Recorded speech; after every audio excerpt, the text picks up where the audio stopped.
Shalom. First and foremost, I want to give all praises, honor, and glory to Yahweh, Bahasham Yahushai, Bahasham Racha Kodash. Double honors to the elders and the apostles of Great Millstone, and peace and blessings to the elect.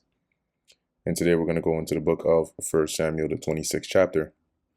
And as we saw we read in the 25th chapter, with the incident between David and Nabal, and how the Lord sent Abigail to mediate that and prevent David from shedding blood and avenging himself.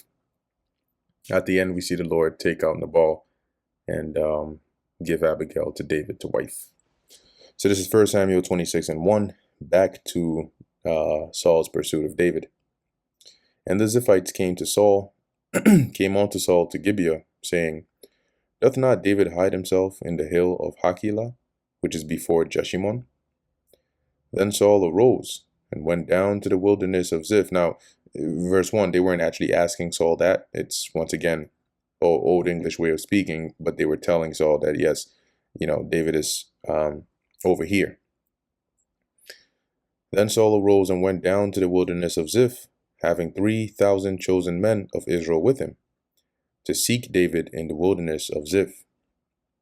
And Saul pitched in the hill Hachilah, which is before Jeshimon by the way.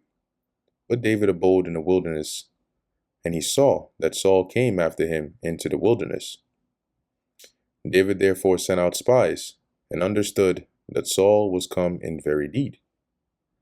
And David arose and came to the place where Saul had pitched, and David beheld the place where Saul lay. So after he found out where Saul was, he basically snuck in there, or to a decent enough space to be able to spy it out. And David beheld the place where Saul lay, and Abner the son of Ner, the captain of his host. And Saul lay in the trench, and the people pitched round about him. Then answered David and said to Ahimelech, and so Saul was in the middle, and you had Abner and the rest of his host surrounding him. So basically, in order to get to Saul, you'd have to go through them. Then answered David and said to Ahimelech the Hittite, and this isn't the priest, right? This is one of David's men. And to Abishai the son of Zeruiah, brother to Joab, saying, "Who will go down with me to Saul, to the camp?" And Abishai said, "I will go down with thee." So David and Abishai came to the people by night, and behold, Saul lay sleeping within the trench, and his spear struck in the ground at his bolster. The bolster meaning your head, where you lay your head. So Saul's asleep, his spear is by his head. Abner, as it says, but Abner and the people lay round about him. So they were sleeping, but they were sort of like surrounding him. Then said Abishai to David, "God hath delivered thine enemy into thine hand this day. Now therefore let me smite him, I pray thee, with the sword, with the spear, even to the earth at once, and I will not smite him the second time." Meaning, just give me the green light and I'll end him quick, one shot. I won't need to smite him again. He'll be done in one. And David said to Abishai, "Destroy him not, for who can stretch forth his hand against the Lord's anointed and be guiltless?" So at this time, right, Saul's hosts are asleep. And so David stays the hand of Abishai and prevents him from slaying Saul. David said furthermore, "As the Lord Yahweh liveth, the Lord shall smite him, or his day shall come to die, or he shall descend into battle and perish." So don't. We're not going to take matters into our own hands. The Lord will deal with it. Either the Lord will plague him with something, or he'll just get old and die, or he'll go to battle one day and he'll die that way. But the Lord forbid that I should stretch forth mine hand against the Lord's anointed. So the Lord appointed him, the Lord will take him out. But I pray thee, take thou now the spear that is at his bolster, and the cruse of water, and let us go. So they snuck into the camp, basically. They removed Saul's spear and his water that was by his head, and then they snuck out. So David took the spear and the cruse of water from Saul's bolster, and they gat them away, and no man saw it, nor knew it, neither awaked. So they were all still knocked out.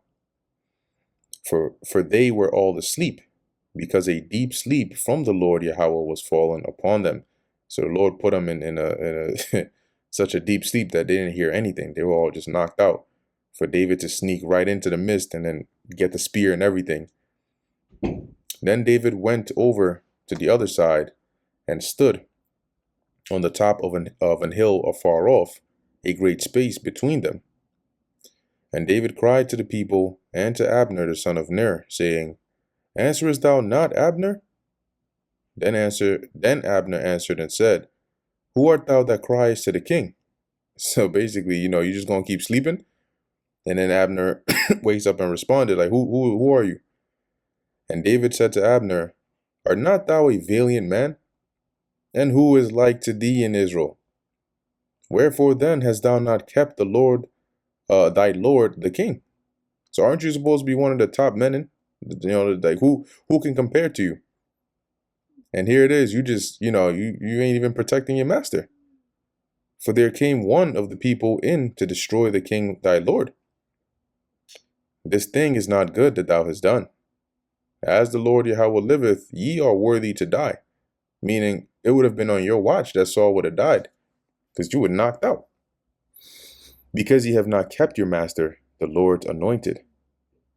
And now see where the king's spear is, and the cruse of water that was at his bolster. So now, take a look. The spear and the water are gone.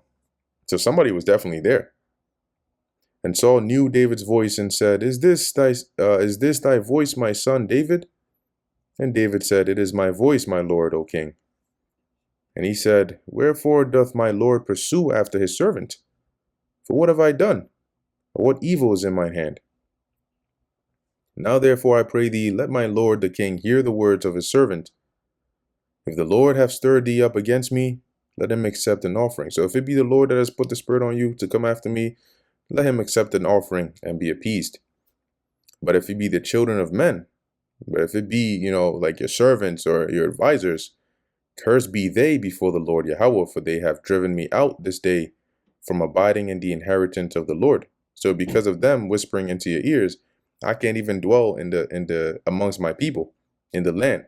I got to keep on fleeing, saying, Go serve other gods, meaning like they've driven me to the point where I had to go to the land of Moab. I had to go to the Philistines, like, and dwell amongst these heathens to be susceptible.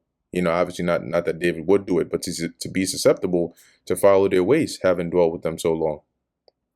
Now therefore let not my blood fall to the earth before the face of the Lord Yahweh, for the king of Israel is come out to seek a flea, as when one doth hunt a partridge in the mountains.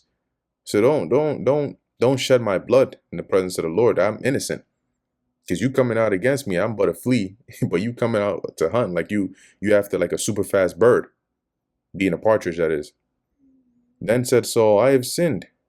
Return, my son David, for I will no more do thee harm, because my soul was precious in thine eyes this day.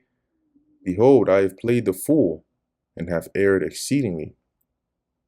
And David answered and said, Behold the king's spear, and let one of the young men come over and fetch it. So then he revealed the spear, that, look, I got the spear. That's how close I was. I could have killed you again. And the Lord render to every man his righteousness and his faithfulness. So the Lord judge every man accordingly. For the Lord delivered thee into my hand today, but I will not stretch forth mine hand against the Lord's anointed. And behold, as thy life was much set by this day in mine eyes, so as I valued your life this day, so let my life be much set by in the eyes of the Lord Yahweh. May he value mine, and let him deliver me out of all tribulation. Then Saul said to David, Blessed be thou, my son David. Thou shalt both do great things, and also shalt still prevail. So David went on his way, and Saul returned to his place. And that is the end of 1 Samuel, the 26th chapter.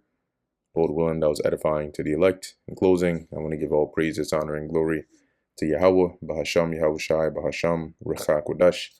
And until next time, Shalom.